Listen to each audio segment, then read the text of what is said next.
सारे दिन घर में बैठा हुआ व्यक्ति नीरस और उदास तो होगा ही ना। अगर वो सुबह की किरणों का स्पर्श ना करे, शाम को चलती हुई ठंडी हवा उसके शरीर से गुजरे नहीं, वो सुबह चिड़ियों का आना, अपने काम पर लग जाना, दाना पानी ढूंढने में लग जाना, अपने लिए घोंसले बनाना, उनकी चहचहाट और शाम को सारे झुंड में लौटना, जिसने इन चीज़ों का स्वाद ही नहीं लिया, जो आसमान में मौजूद तारों को नहीं देखे, तो उनको कितने भी पैसे मिल जाए, कुछ भी हो जाए, उनका मन खुश हो ही नहीं सकता। ये मुमकिन ही नहीं है। और जिस व्यक्ति ने ना इस तरह प्रकृति को नहीं निहारा है ना, उससे ज़्यादा बदकिस्मत और कोई नहीं है। और ऐसा नहीं है कि प्रकृति को निहारने के लिए तुम्हें किसी विशेष जगह, जैसे कि देवभूमि ही जाना हो, जैसे कि गंगा घाट किनारे ही जाना हो, ऐसा ज़रूरी नहीं है।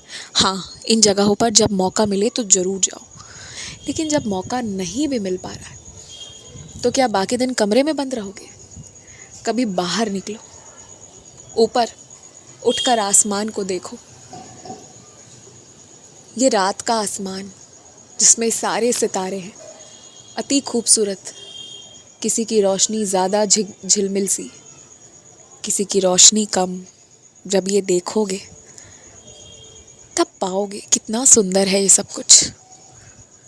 और इसे देखते देखते ये भी समझ आ जाएगा कि जैसे ये सितारे आज आसमान में है ना, वैसे ही तुम भी इन्हीं की तरह चमक सकते हो। हर कुछ मुमकिन है।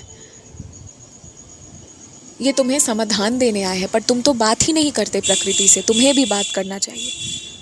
और घर पर अगर कोई बहुत बीमार चल रहा है ना, मान लो बीमारी ज़्यादा कुछ नहीं हो, बस थोड़ी बहुत से शुरू हुई और ठीक ही नहीं हो रही है, थोड़ी देर उसे उस कमरे से बाहर निकालो, बरामदे में, बालकनी में बैठाओ और देखो, उसे अपने आप खुशी होगी।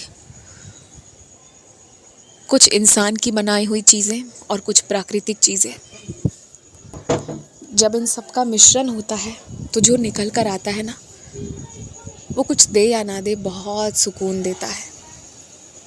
जब ठंडी हवा में बैठे ही नहीं हो तो पता कैसे चलेगा कि आज जीवन में तुम जो भी कर रहे हो, मेरी नज़रों में तुम एकदम सही हो, तुम जीत चुके हो। क्या कहते हो तुम उसे? सक्सेसफुल होना। वो तुम हो चुके हो। ये एहसास करो, प्रकृति के संग में रहो।